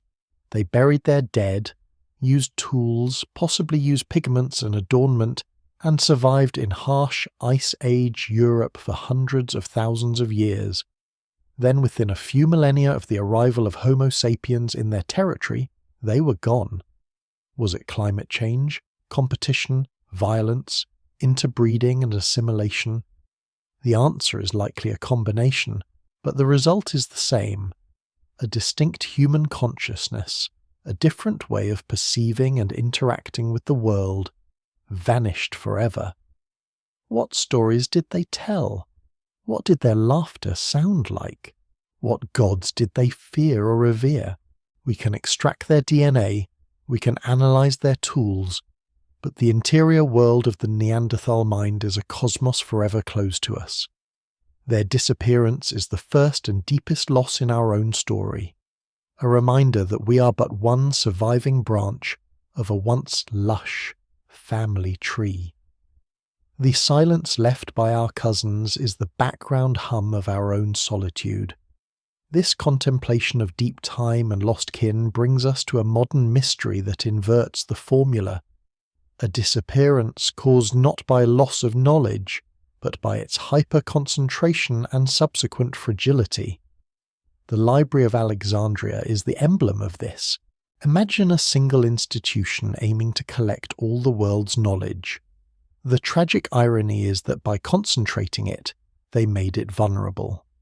Whether the destruction came in one fire or several, through neglect or conflict, the result was the same, a catastrophic loss of unique texts. Plays by Aeschylus, the complete works of Aristotle, histories of Carthage written by Phoenicians, Babylonian astronomical observations, all gone. This was not the slow fade of an oral tradition. It was a data center crash in the ancient world. The knowledge of the library didn't disappear because a civilization fell. A critical cache of civilization's knowledge disappeared, and our understanding of antiquity became poorer for it.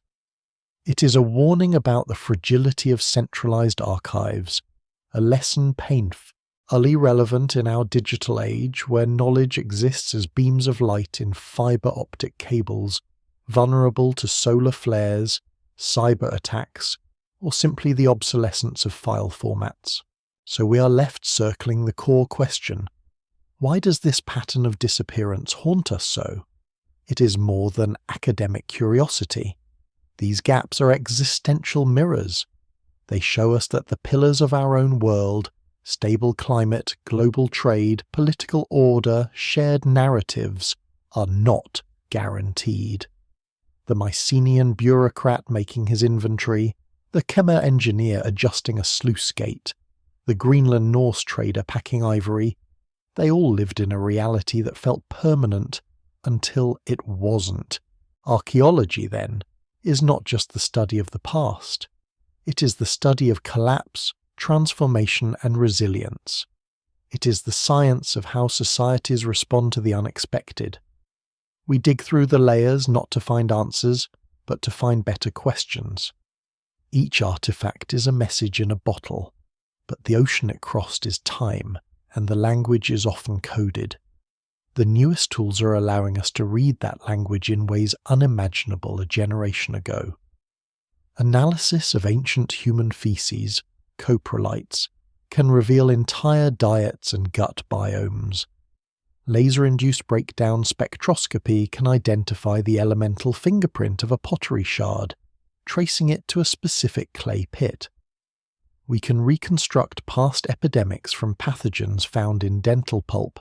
We're moving from studying kings and monuments to understanding the lives of the common people, the farmers, the labourers, the ones who ultimately decided one day to stop maintaining the canal, to stop bringing offerings to the temple, to pack up and walk away. And in that decision, the decision to walk away, lies perhaps the most profound insight. For every collapse celebrated in the history books, there were countless individuals making rational choices for survival. The end of a civilization is rarely the end of a people. It is the end of a particular deal. The deal between the ruled and the rulers, between the people and the priests, between humanity and a specific patch of earth. When the terms of that deal become untenable, the deal is renegotiated, often violently or simply abandoned. The ruins we ponder are the discarded shells of these broken deals, the haunting beauty of Machu Picchu, the eerie solitude of Petra, the looming faces of the Moai. They are not tombstones but abandoned contracts. The people moved on. They became something else. The Forgotten Age is the period of confused, painful, creative renegotiation before a new stability, a new story emerges. Our own era feels uniquely precarious. We are aware of our global interdependence, our climate vulnerability, the fragility of our digital memory. We see the patterns in the past with a new, anxious clarity.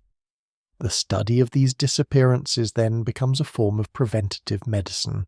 It is a clinical study of societal trauma. By diagnosing the past, we hope to inoculate the future. Yet, for all our technology, the fundamental mystery remains human. We will never know the last prayer spoken in the great kiva of Pueblo Bonito as the dust settled on the abandoned plaza. We will never hear the final debate among the elders of the Greenland settlement as the last boat failed to arrive. We will never feel the mixture of defiance and despair in the heart of the last Moche priest as he climbed the pyramid under a rainless sky. These silences are permanent.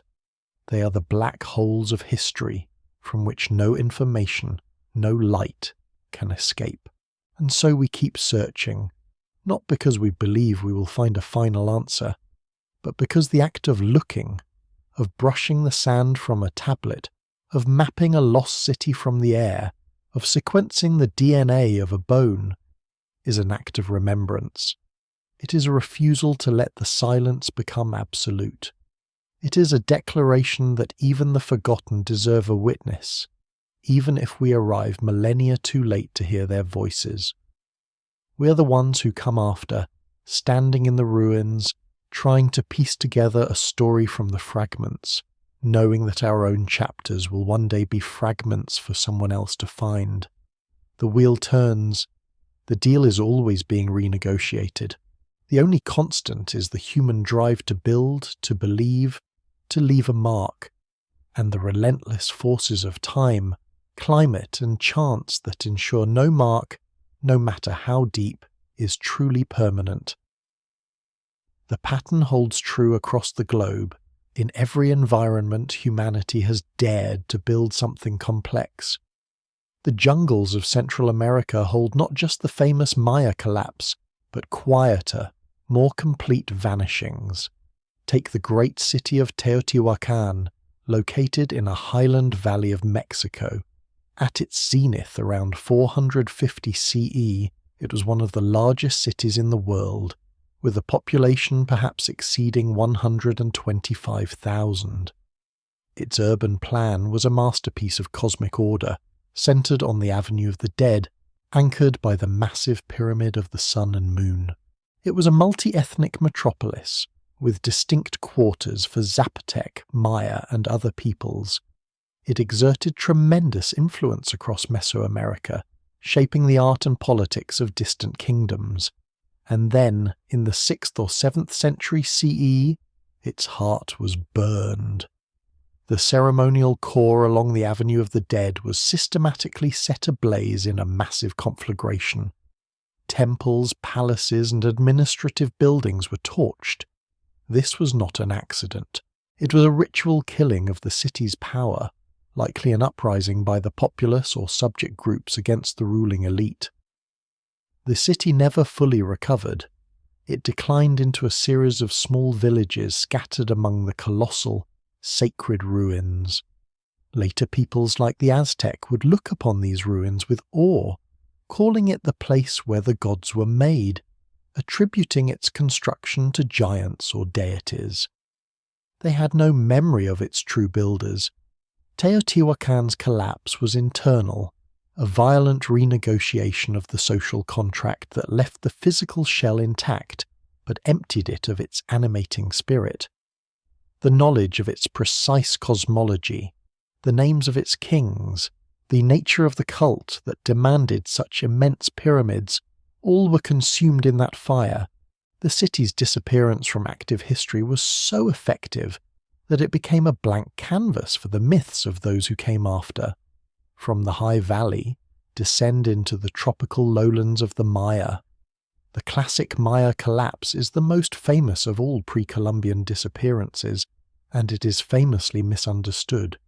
It was not the end of the Maya people who thrive today. It was the collapse of a specific political system, the institution of the Kuhul Ajau, the divine king, and the city-states he ruled.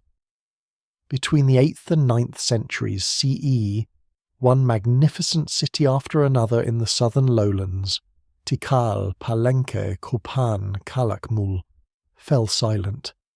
The last dated monuments were carved. Grand construction ceased. The royal palaces were abandoned. The causes are a textbook example of interconnected failure.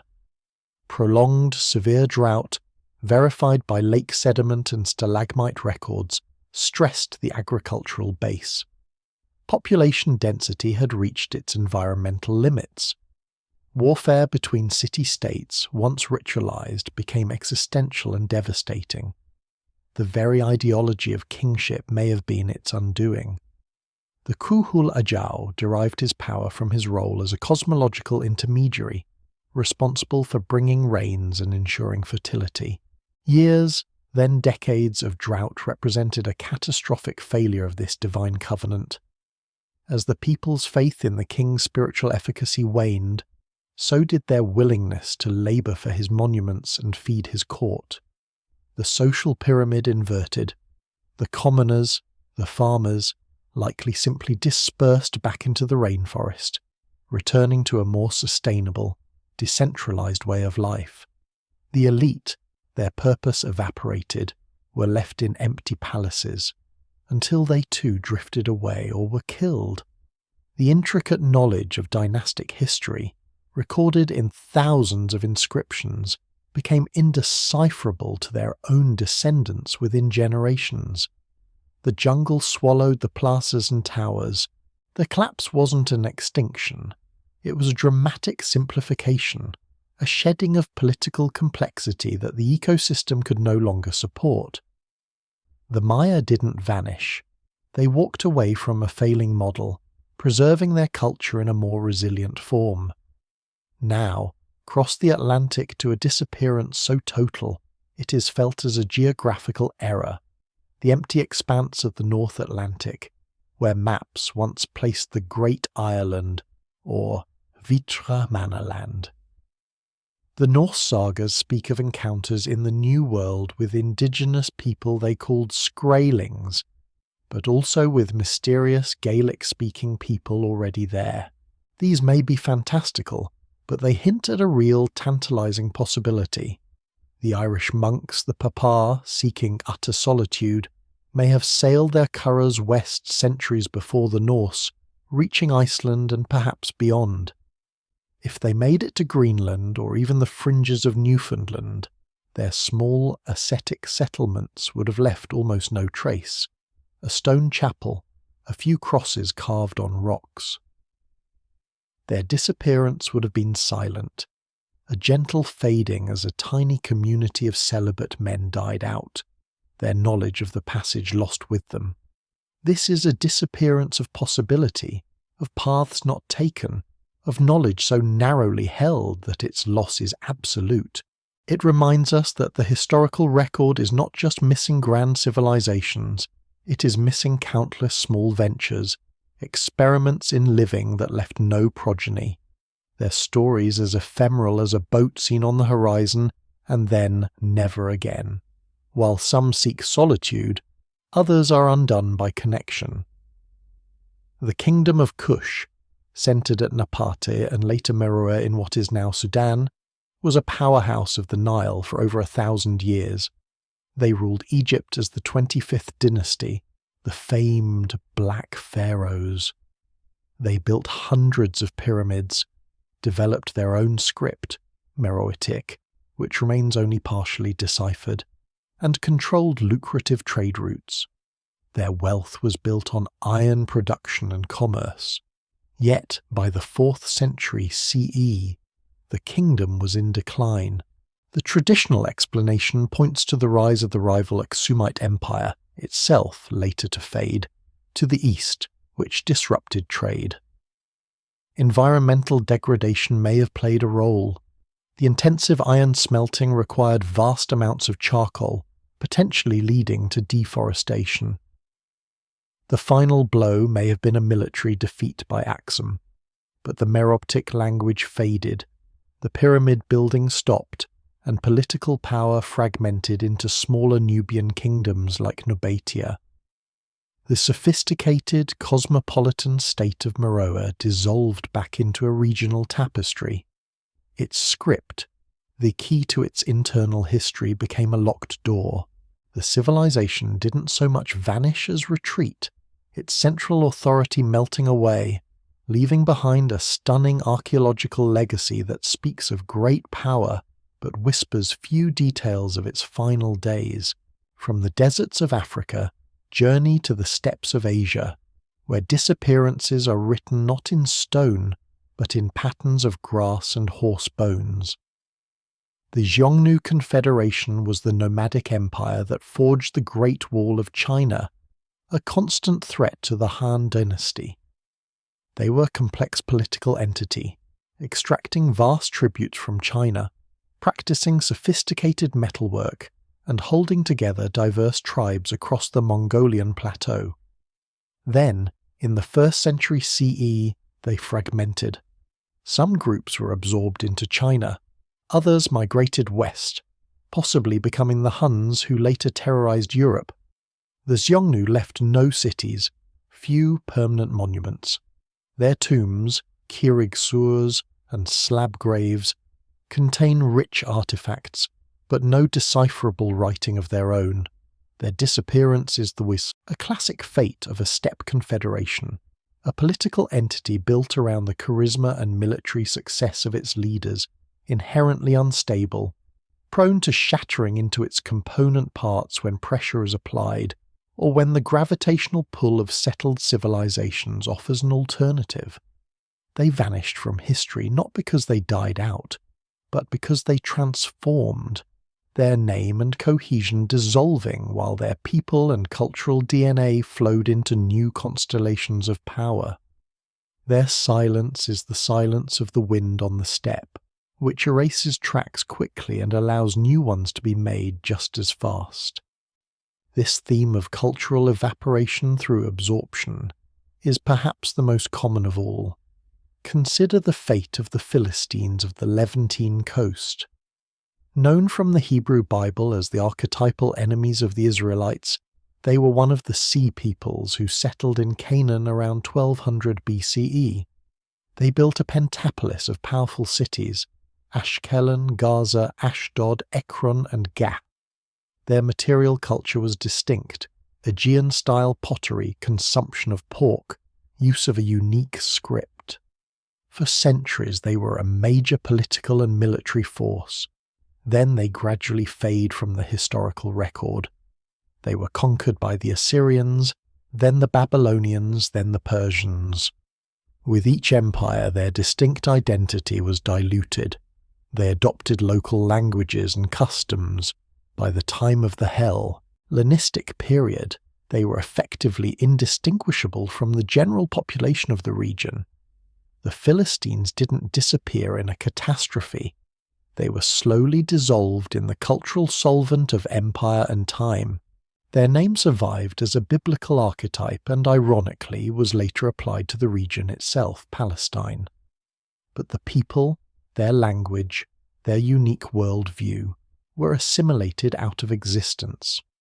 Our obsession with monumental ruins can blind us to the disappearances of cultures that built in wood, fibre, and earth. The mound builder cultures of eastern North America, from the Adena and Hopewell to the later Mississippian, are known almost entirely through their earthworks. The Great Serpent Mound in Ohio, the massive complexes at Cahokia and Poverty Point, are testaments to sophisticated astronomical knowledge, geometric precision, and social organization. But the people who built them left no written records. The Hopewell Interaction Sphere, a vast trade network spanning half a continent from 100 BCE to 500 C, mysteriously contracted and ended. The reasons are, again, likely environmental and social. As climate patterns shifted, the beginning of the late Antique Little Ice Age, the extensive trade in exotic materials like obsidian, mica, and copper may have become untenable. The religious or social ideology that fueled the construction of the great geometric enclaves may have lost its force. The people transitioned to more localized, less monumental ways of life. When European settlers encountered the mounds centuries later, they were so baffled by their scale and sophistication that they attributed them to a lost non-Indian race. The true builders had not vanished. Their descendants were still living in the region, but the knowledge of the mound's specific purpose and meaning had been lost, even to them, through centuries of cultural change and disruption. The disappearance here is of intentionality, of the grand cultural project that once unified a continent.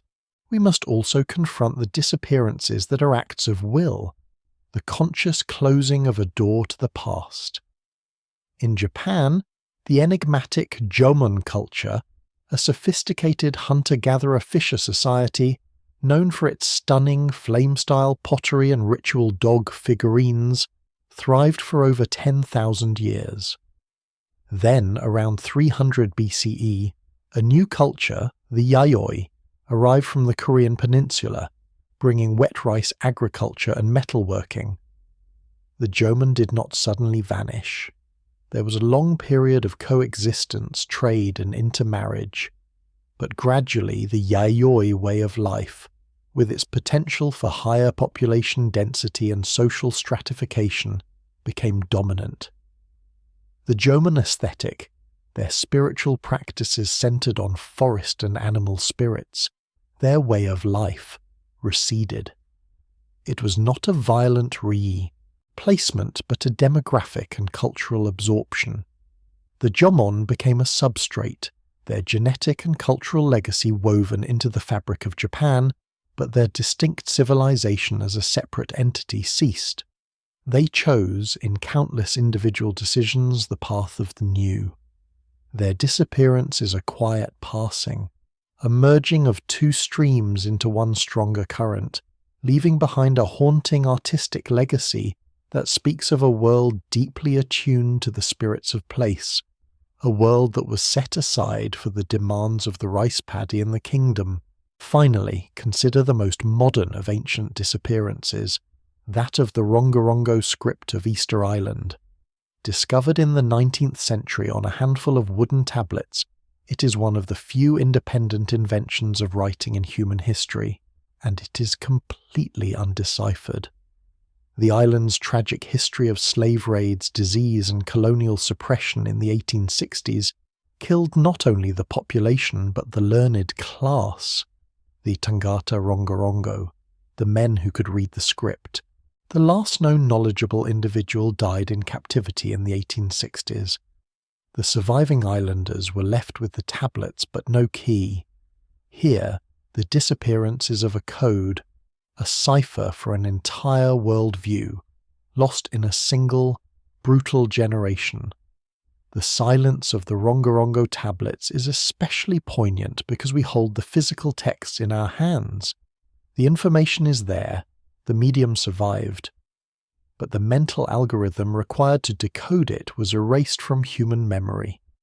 It is a stark, modern lesson in how quickly and irrevocably specialized knowledge can be lost when the chain of transmission is violently broken. We have circled the globe, from deserts to jungles, from steppes to islands, tracing the echoes of what is no longer there. The catalogue of loss could continue indefinitely. The Tartessians of southern Spain, known only through vague Greek reports and a few spectacular treasures. The kingdom of Yam on the Sudanese Nile, a trading partner of Egypt that vanishes from the record. The mountain-top cities of the Scythians, described by Herodotus but lost to time. Each represents a different facet of the same diamond of oblivion: cataclysm, absorption, simplification, transformation, or willful forgetting. So, what are we to make of this litany of ends? The first lesson is one of humility. Our current global civilization, for all its technological might, is not exempt from the patterns. We too are dependent on stable climate, complex supply chains, and a fragile consensus reality. We see our own potential futures in the drought that choked the Maya, the trade collapse that shattered the Bronze Age, the ideological failure that toppled the Moshe theocrats. The second lesson is about the nature of knowledge itself. We have built a digital Alexandria, a global network storing unimaginable amounts of data. Yet this knowledge is arguably more fragile than clay tablets in a burned palace. It requires constant power, specific hardware, and software compatibility to be accessible. It is vulnerable to electromagnetic pulses, cyber attacks, and the simple decay of storage media. The Forgotten Ages teach us that knowledge not widely distributed, not ingrained in culture and daily practice, is perpetually one disaster away from extinction. The most resilient knowledge of the ancestral Puebloans was not the precise layout of Chaco Canyon, but the deep understanding of dryland farming and seasonal migration, carried in the minds of every family. The third and perhaps most important lesson is one of identity.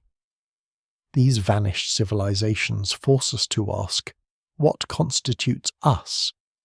The people of medieval Devon did not think of themselves as post-Roman Britons. The farmers along the Rio Grande did not call themselves post-Chacoan. They were simply people living their lives, dealing with the realities of their present. The grand narratives of rise and fall, glory and collapse, are often later impositions. For those living through a transformation, it is simply life, adapting to changing circumstances. The collapse is a view from the outside, from the future. This should caution us against despairing narratives of our own decline. Transformation is not extinction. The end of a particular political or economic system is not the end of a people or their capacity for culture, love, and innovation. As we look at the gaps in our historical record, we're not just looking at empty space, we're looking at a mirror. The mysteries we project onto the silent ruins of the Minoans, the Nabataeans, the builders of Great Zimbabwe, are often reflections of our own anxieties. We see our fear of environmental recklessness in the story of Easter Island. We see our fear of social inequality in the burned palaces of Teotihuacan. We see our fear of lost glory in the jungle-shrouded towers of Angkor. These forgotten ages serve as moral fables, but we must be careful not to mistake the parable for the full, complex human truth. The work of the archaeologist, the historian, the scientist, is therefore a form of ethical practice. It is the work of restoring dignity to the forgotten, of listening to the faint signals in the silence. It is an acknowledgement that every potsherd, every post hole, every layer of ash represents a human life lived, with its own joys, sorrows, and struggles. By piecing together their stories, we affirm the value of all human experience, not just that which wrote its history in stone and ink. And for us, the audience, the contemplators of these mysteries, the invitation is to cultivate a deeper sense of time. We are not the culmination of history, but a moment in its flow. The skyscrapers of our cities will one day be someone else's mysterious ruins. The languages we speak will evolve into forms we wouldn't recognize. The nations on our maps will blur and recombine. This is not a cause for nihilism, but for a profound sense of connection. We are part of the same story as the Mycenaean watcher on the coast, the Khmer engineer at the sluice gate, the Greenland Norse hunter on the ice. We share the same human condition. Builders of temporary order in a chaotic universe, storytellers trying to make meaning before the night falls. The forgotten ages are not, in the end, about them.